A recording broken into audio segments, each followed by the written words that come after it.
Lee, welcome back to your own show. Savannah, welcome to our show. This is how I want to It's start. our show. Welcome to our show. I will not be unwittingly sucked into some patriarchal sort of narrative. This is why we are perfect for this show together. How's it going? What are the vibes at the moment? Good vibes. Yeah? Good vibes, yeah. Yeah. Life is full and adventuresome and, yeah, good. I'm loving your shirt. Did you say you stole it from your son? No, that's my boots that my son was going to throw away that I saved from Goodwill. And I probably got this shirt from Goodwill. I don't know. A long time ago, yeah. I'm a big Goodwill gal as well. Yeah. I used to be. I don't go there much anymore, but yeah, that was our staple for a long time. How lucky that you wear the same shoe size as your son. It's very fortunate, yes. Because you can just take whatever. Yeah, or they can as well. That's so true as well. Yeah.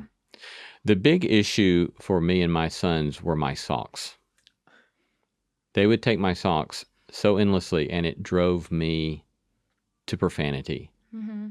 So I kid you not, I was so disgusted with it, and I thought, this is crazy. I'm driving myself and the whole household crazy. Mm-hmm. I can do something about this. So I went to Home Depot and I bought myself a combination lock for my closet door. I thought you were going to say you went and just bought everyone socks. No, I was tired of buying them socks. They should keep up with their own socks and wash their own freaking socks and stop taking mine because they won't do their laundry. So I got myself a lock to my closet door that I kept on there for about 10 years until my wife finally said, will you please take that lock off of that door? Enough is enough. It's just socks. Yeah. It's just socks, Lee. That gives me so much life. That gives me so much life. Okay, well, I have a fun question to get us started off today. I'm a big Googler. I'm a big Googler. Yes. And I'm just curious, what's the most interesting thing that you've Googled this week? Well, you set me up to name drop. Yeah. Okay, great. So I was recently, this week, I was in Salt Lake City, and I got to meet Ira Glass of This American Life fame, and we got to sit down and talk for an hour. And then we were texting the next day, and he said, oh, so-and-so was in that film we did on Bishop Carlton Pearson. Nice. And I thought, I have no idea who Bishop Carlton Pearson is. And so anyway, I looked up Bishop Carlton Pearson, who was this fascinating character in Oklahoma. And what made him fascinating? He was a black Christian pastor, and he was drawn to the inclusive nature of the gospel and began speaking out with regard to the LGBTQ community. Mm-hmm. And then he embraced a universalist interpretation of the gospel. And so, which of course, all of that got him in a lot of hot water. I was going to say, anyway, you don't get much more controversial than all those things. Yeah, that's right. So anyway, so Ira Glass apparently had done a film on the bishop. And so, yeah. Sick. Fascinating, yeah. That's a great Googling. Yeah. How about you? Not as deep.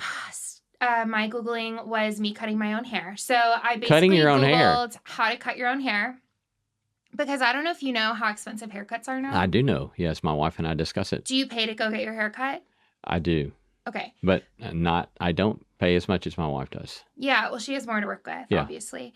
And so... You don't have to put it that way. She has more to work with. You could think of that much more graciously than putting it that way. That's so... Actually, valid. That's so matriarchal. Lee, you are hot take after hot take at the moment, and I'm loving it. I'm eating it up.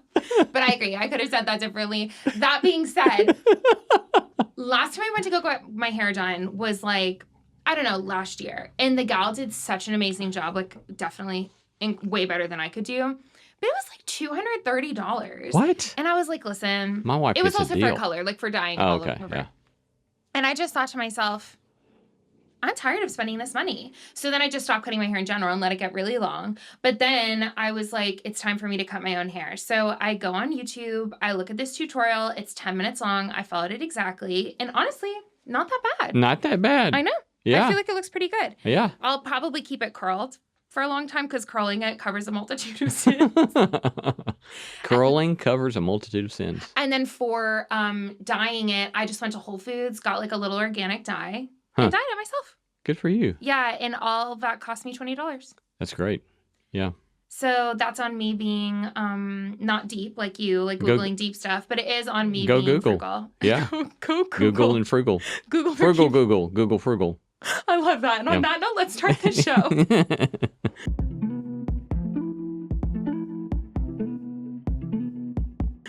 Everyone, welcome to the Subtext, where we go beneath the headlines and beyond the obvious. I'm Savannah Locke. And I'm Lee Seacamp. Did you see this summer? My favorite movie of the summer was the Superman movie. You know, I didn't. Crushing. That's Yeah. so sad. Yes. Have you seen any Superman movie? I have, yeah. What's the last one you saw? Christopher Reeve? That's what I thought. Yeah. No, I think I've seen one more, but, you know, I can't ever remember a movie storyline or movie hero. I mean, what's the word I'm looking for? Superhero? Movie stars Oh. names very well. Mm-hmm. So I think I've seen one since Christopher Reeve, but I don't remember which it was. But all just blends in together. Yeah. Yeah. Well, there have been a lot of good ones since, but this one is definitely a standout to me. And it was a standout in general. It was actually the second biggest movie this summer. So I'm going to do like a postmortem. Okay. Isn't that what this called? Yeah. It's kind of a dark way of putting it, but that's what we're going to do. So this was behind Lilo and Stitch, which makes sense that Lilo and Stitch, which is like a kid's movie, was the number one this summer because all of the kids are out of school. Yeah. Superman is number two, and it was actually like a more unique take on Superman and just on superheroes in general. So with superheroes in general, it's like they're these invincible people and they're always like able to dominate. And of course, there's like this struggle because otherwise it would be a boring movie. But in this case, he overcame the struggle through his humanity, not through his like superpowers. And so he, at the end of this movie, faces Lex Luthor, who's like the villain of the story, which they even like dealt with that in a different way too, where he had like a lot of humanity inside of him. But there was this like final moment where they're facing each other.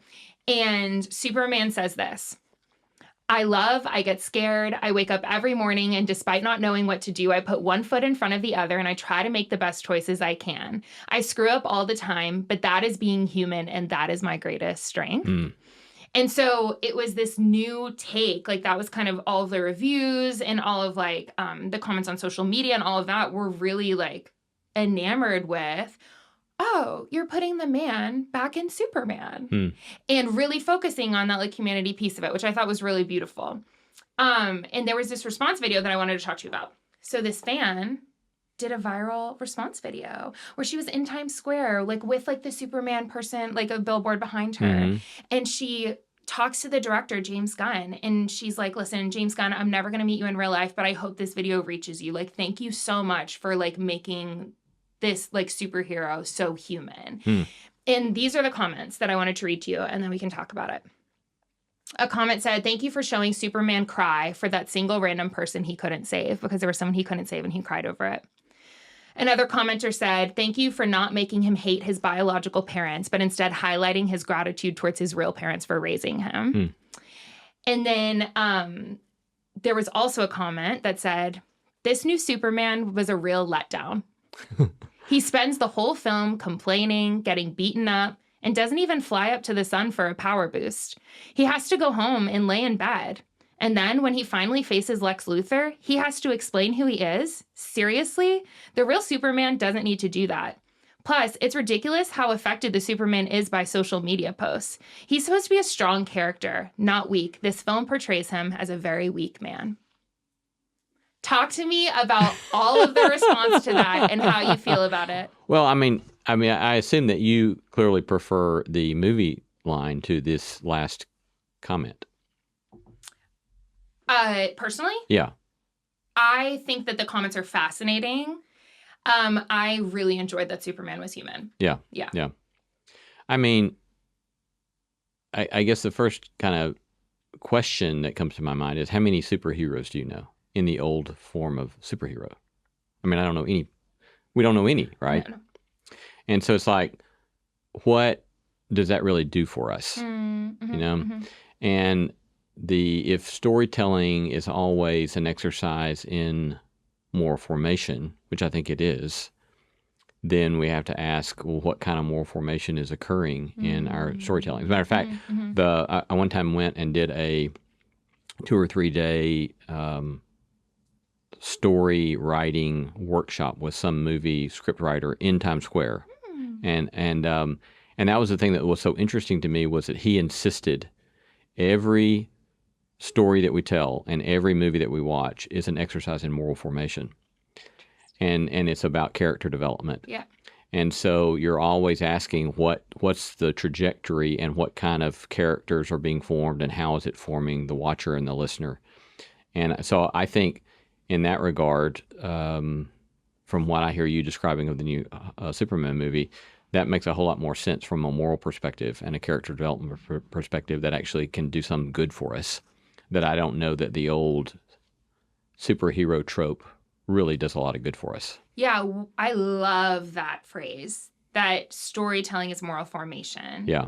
And that every story that we interact with when it comes to like movies or television shows or books is forming us. Yeah, for sure. And that's so important to recognize. And yeah, maybe that's worth like considering too, like with the contrast between like this Superman movie and previous ones, or just any superhero movie, like from Batman to Iron Man, like the Avengers, all such huge like things at the moment. Like what is that shaping in us, and why is this such a standout and causing some pretty intense reactions? Yeah. I mean, I don't know the answers to these questions, but questions I would be interested in exploring around this kind of stuff is like, and back to my question about what does the old superhero trope really do for us? Yep. I would ask follow-up questions like, does the old superhero trope lead us to divide the world naively into the good guys and the bad guys, right? Whereas, I mean, clearly, there's a handful of really rotten human beings in the world, sure. Mm-hmm. But most of us are somewhere on a continuum, mm-hmm. right? Mm-hmm. And we're all pretty complicated, mm-hmm. and we have had complicated backgrounds and experiences. And sometimes some people that do some of the most horrific things mm-hmm. have had very, very difficult stories that have led them to those horrific moments in their lives. Yeah. And in my mind, it's better not to judge a person by the worst thing they ever do in their lives, but instead say, how did they get there, right? Yeah. Because there, but for the grace of God, go I. Mm-hmm. And so I don't know that the old Superman trope helps us have that kind of nuanced moral assessment mm-hmm. of the world. Mm-hmm. So that would be one of the things. What kind of way are we thinking about the world? Two, I would wonder if the old superhero trope leads us to a passivity in light of struggle. Well, we need some superhero to come save us, rather than saying, get your own butt out of the chair and do something about it, right? Stop playing the victim and get up and show your own agency in the world, which it sounds like the new Superman in some ways is doing that, right? Oh gosh, yeah. It's everybody has agency.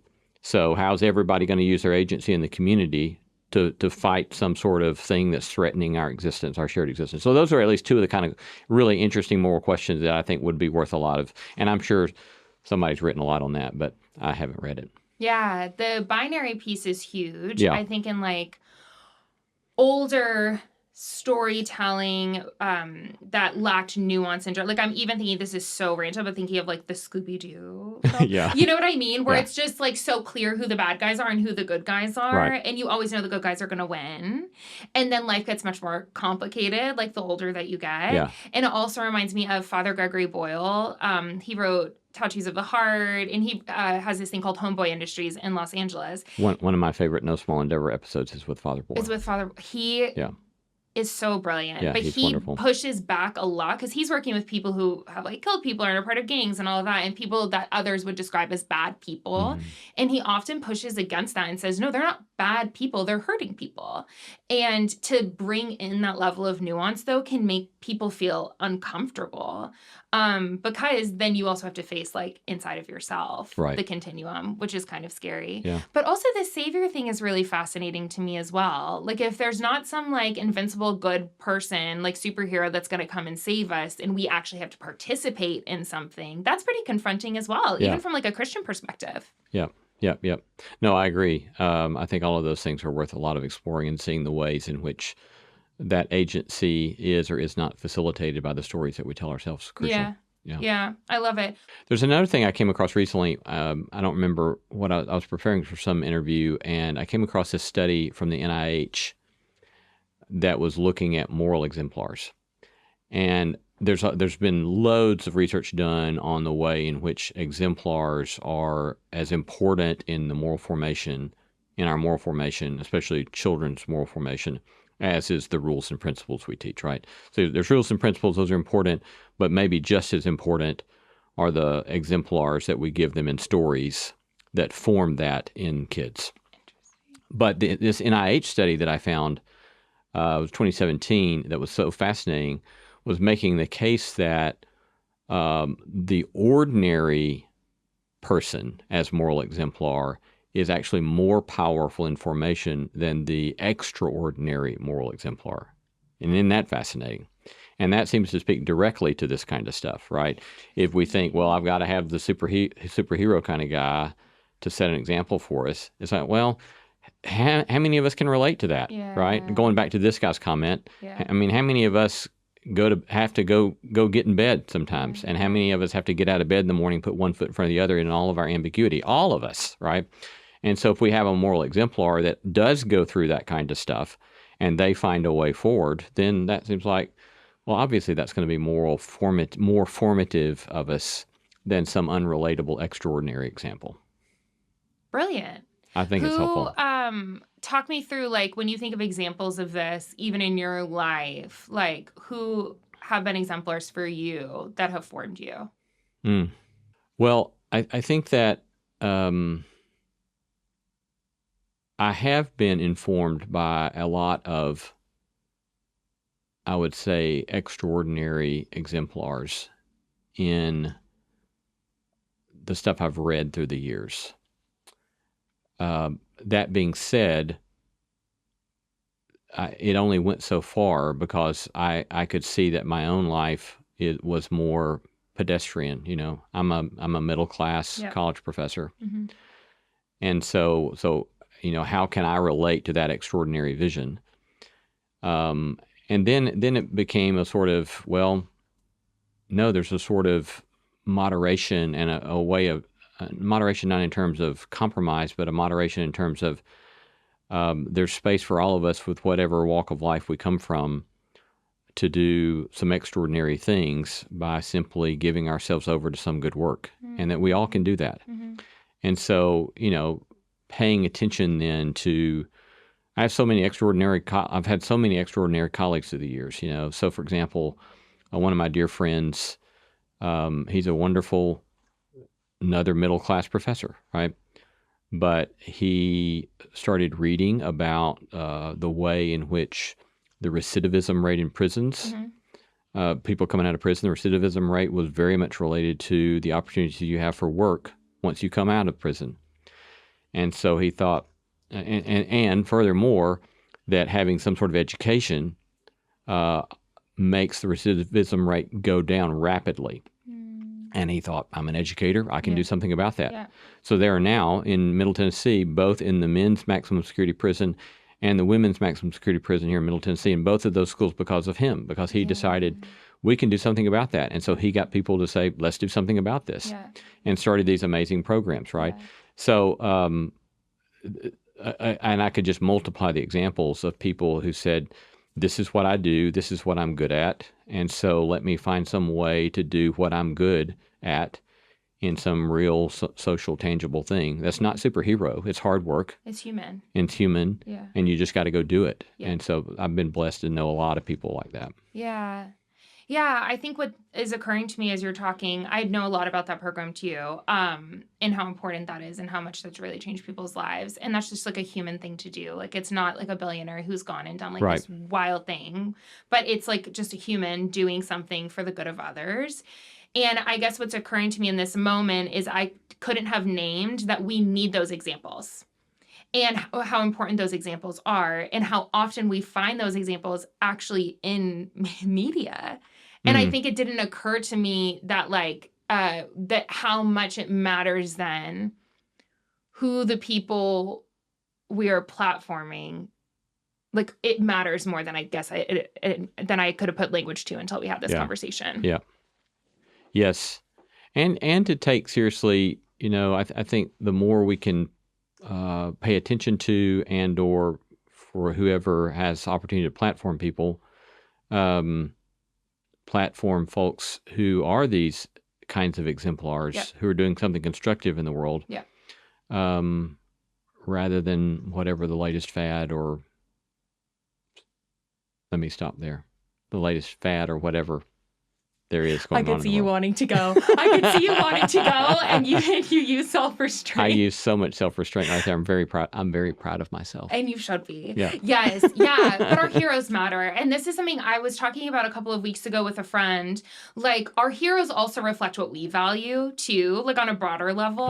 And so I do think that there's something like, I don't know, is mimetic the right word there? But it's like, there's something mimetic about that as well, where it's like we're platforming heroes that reflect our values, but also our heroes shape the values that we love. Yes. And there's like this like that's great synergistic energy. Yes. And I think with this Superman movie, I think what's so moving to me about it is that it feels countercultural in some ways, because in some ways right now, the narrative is like invincibility. Like, that is what we are drawn to. We are drawn to dominance. We are drawn to coercion. And there's like this broad movement in that direction. And so this feels countercultural to me, to have a man who, like, once again, a superhero who cried when someone got hurt, and to have like that humanity and that vulnerability be platformed. And there's something really beautiful and moving about that to me that I think so is worth noting. has this gotten a lot of anti-woke kind of criticism? Okay, I don't know with that specific language, but yeah, I think that the criticism, I spent a lot of time on their social media and just looking through like what people were commenting, and there were a lot of people who were very concerned by what they would call like the feminization of Superman. Yeah, because he was very emotionally intelligent. Yeah. And what do you make of that? Do you want a Superman who's in touch with his feminine side? I would want to know why is crying feminine? Good, thank you. That's what I would want to know. Yeah. Yeah. Yeah. So that's just in my take. Like, we have so much like language, and I do think sometimes like the lines get crossed where it's like, oh, Superman cries, therefore he's like being feminized, and I'm like, oh gosh, there's so much to untangle there. Right. Where it's like, why is crying feminine? Yeah. That's interesting. I mean, that's the way I felt for a long time when I would look at the kind of tropes about what's masculine and what's feminine, and I would think, wait a second, then I've got a lot of feminine trends if that's the deal there. Yeah. And I would rather think that having some sort of emotional intelligence, or in some cases being sensitive, is actually being human. Yeah. Some ways we can be human. Yeah. Rather than having to be gender cast that way. Agreed. Yeah, there's like a lot of gendered stuff in there, which I thought was really fascinating. Because I think, and this is what the whole show for me is about, like what this show for me is about, is saying like, yeah, we see these comments on social media and we'll fly by them so fast, but we need to slow down and say like, okay, what has been shaping these worldviews to be arguing with each other?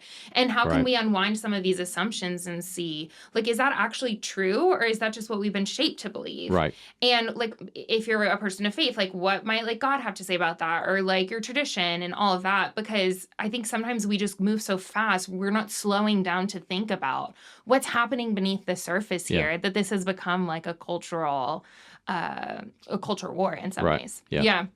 But it also reminded me to jump into like a Christian world thing. There's this song that came out that basically, and I'm not even going to name the artist, I'm not going to name the song, but this song basically talks about how like God like can't lose. Like it's just like God is invincible, God can't lose. At one point there's literally a lyric that goes like win, win, win, win over and over and over again. And it occurred to me too, wow, there's a lot to think about with that too. If you compare that to like yesterday, we was in a co-write and I wrote this song about Philippians 2. Where it's like, Jesus didn't consider equality with God something to be grasped, but took on the nature of a servant and became obedient to death, even death on a cross. And seeing like Philippians 2 with this like win, win, win, win, and how that like feels like a little bit of like an explosion. And that feels very relevant to this conversation to me. How does that feel to you? For sure it feels relevant to me. I mean, I think that, I've learned a lot from Stanley Hauerwas, as have a lot of us. A lot of people love him, a lot of people hate him. He's controversial. He's controversial. He's a controversial guy. And I love him. We've gotten to be friends in his old age. Yeah. And I think he's a wonderful human being. Yeah. But, I remember early in my teaching career, I think I was writing my first book, and I came across this line where he said something like, the cross of Christ frees us from the conceit that we must make things turn out right. Mm. And I think that's a line that's worth contemplating a long time. Mm-hmm. And it obviously relates to all of this, right? Mm-hmm. Is that when God comes in our midst, this is the Christian proclamation, when God comes in our midst, incarnate, then he loses. Mm. And of course, and yet at the same time, it's a sort of unexpected victory, So you've got, for example, in Colossians where it talks about this really fascinating idea that the cross of Christ is a victory over the principalities and powers, Mm-hmm. because it says he disarmed the principalities and powers through the cross. And it's like, well, what sense does that make? How impossibly?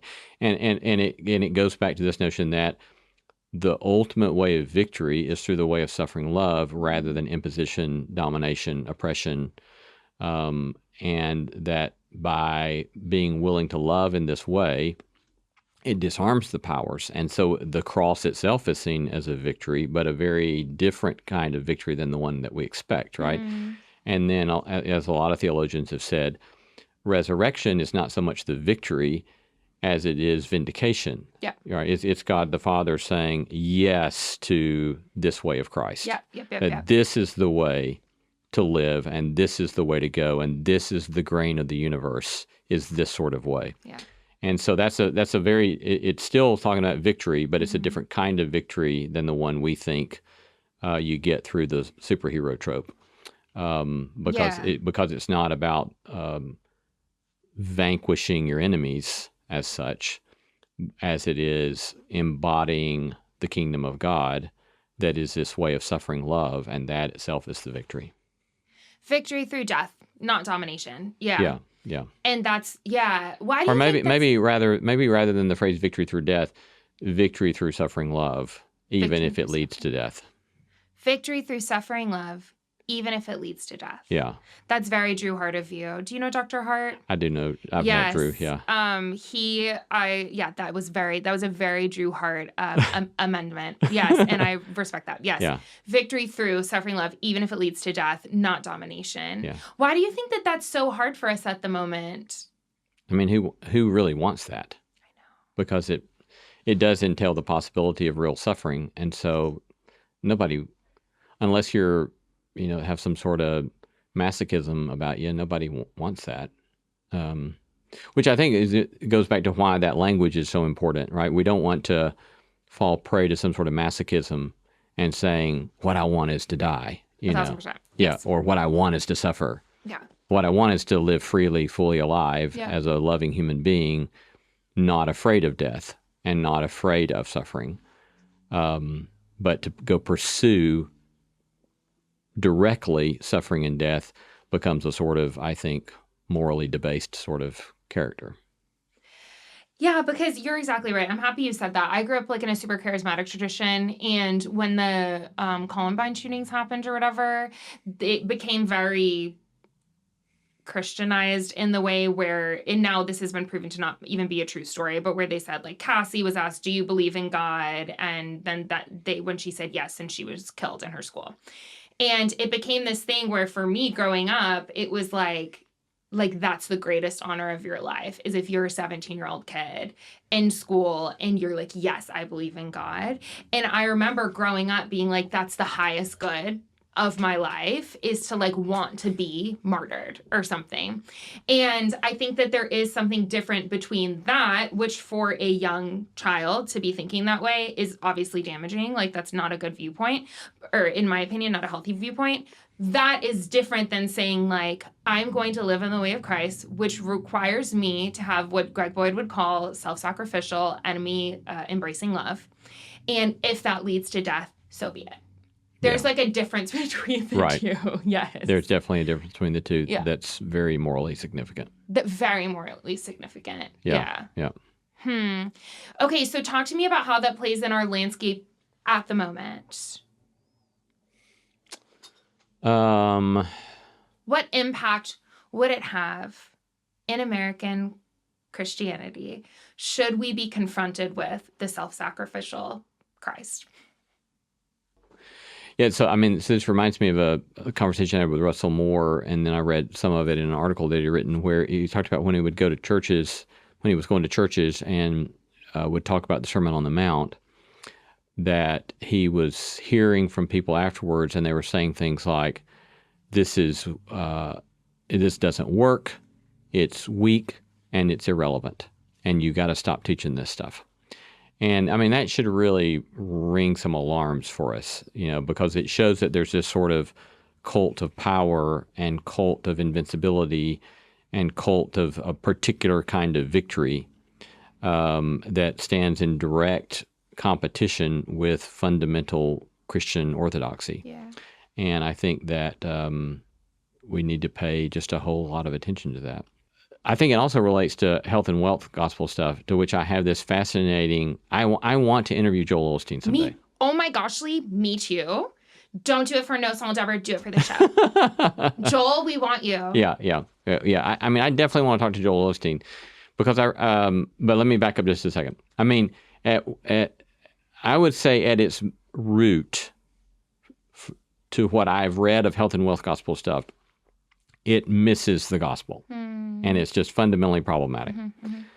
At the same time, I read this interesting article one time about Joel Osteen where it was, I don't know, the New York Times or somebody like that had done this long story about Joel Osteen. And they were basically making the case that the reason he's been so successful is that he has appealed to people that have always been so beaten down and didn't have any sort of conception that they could live a good life and that they could do something in the world and, realize good fruit of it, that he has tapped into that and said, you're loved, you're a wonderful creature, and you can do some good stuff in the world. Yeah. And then that's what's happened. And it's like, why can't we have that without the falsehoods of the health and wealth stuff? Because the health and wealth stuff just stands in opposition to the big narrative of Christianity. So let's do away with the health and wealth narrative and recover the Christian narrative, but you can still do this good stuff, at least according to the New York Times, the message that he's doing there. That still can be super helpful. And so that's why I want to talk to Joel Osteen. I really want to talk to Joel Osteen as well. I'm fascinated with that man. I was just watching an interview with him yesterday. He was at a really big, a mega church in Miami, and he actually sometimes hits deep. I'm like, yeah, totally. Where he basically, he feels so optimistic. Yeah. And I know that is not all that there is. I know that is not even the highest value there is. But there is something that's so hopeful about him that I'm like, yeah, I can see why this is legitimately appealing to a core part of people, which is that there's something beautiful inside of me and I have a purpose and maybe God sees me and wants me to do something with my life. And to your point, I think that there's something complicated about him that I think a lot of people write him off initially.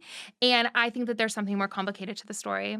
So Joel, this is our pitch to you. That's right, Joel. Come join us. We weren't going to have guests on the show, but for you. For you, we'll make an exception. We'll make an exception. Yes.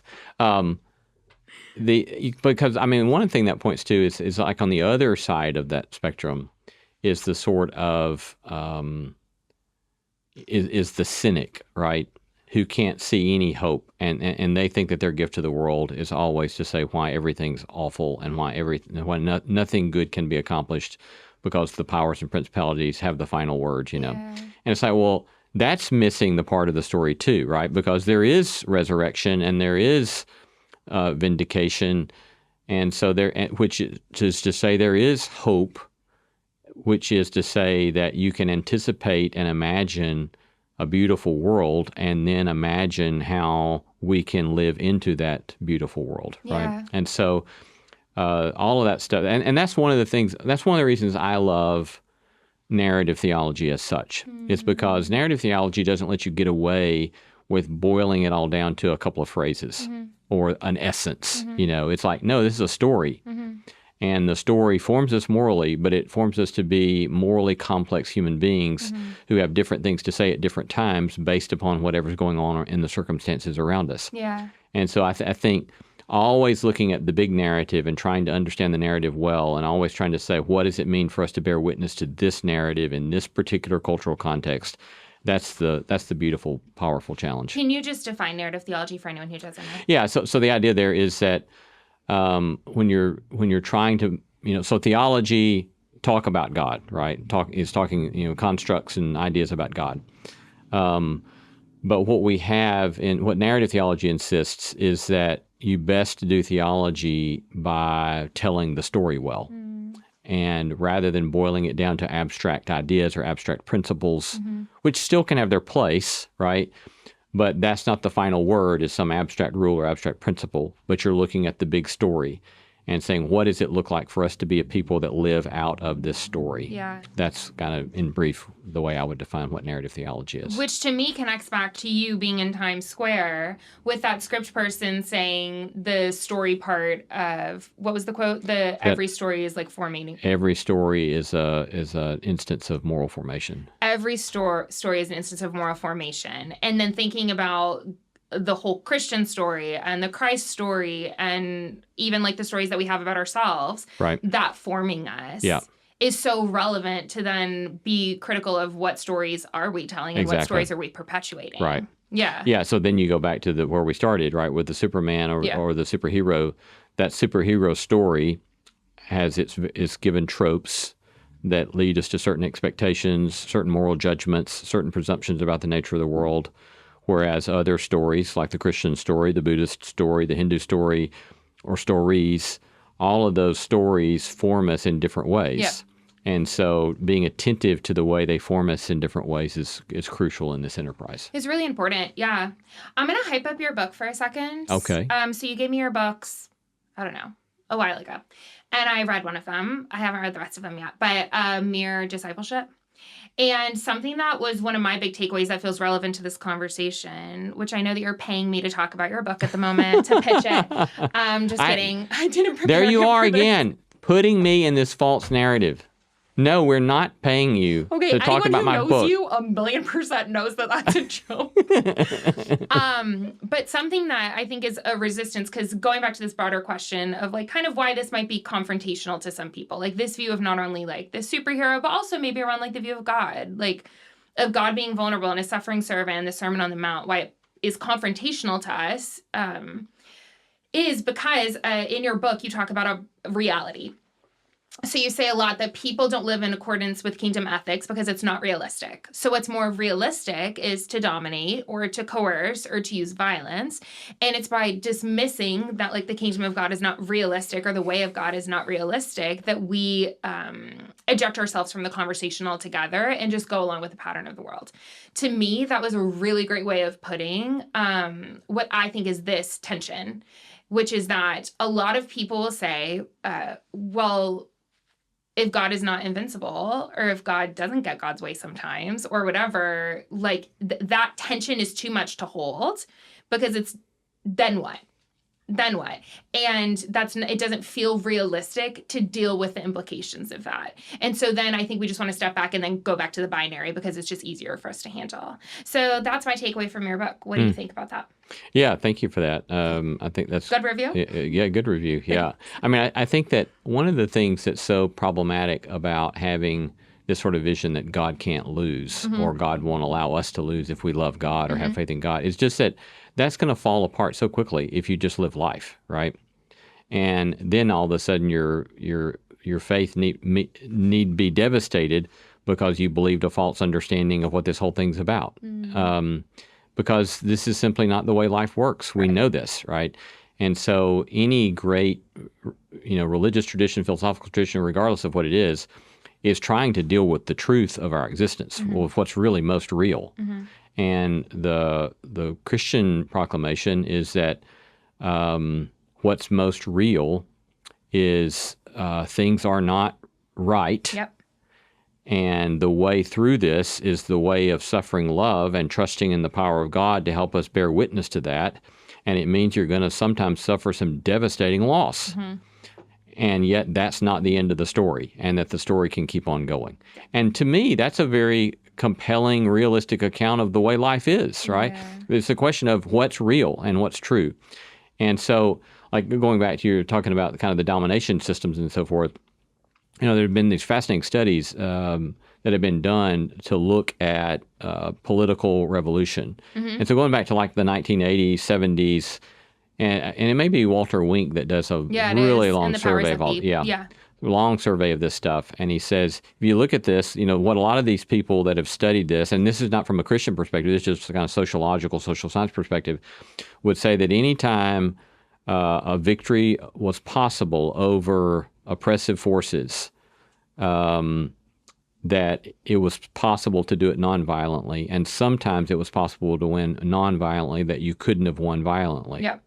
And so it's like, if that's true, and I'm sure a lot of people would argue it's not, but at least there are people that are making the case, not from a religious perspective, but a social science perspective.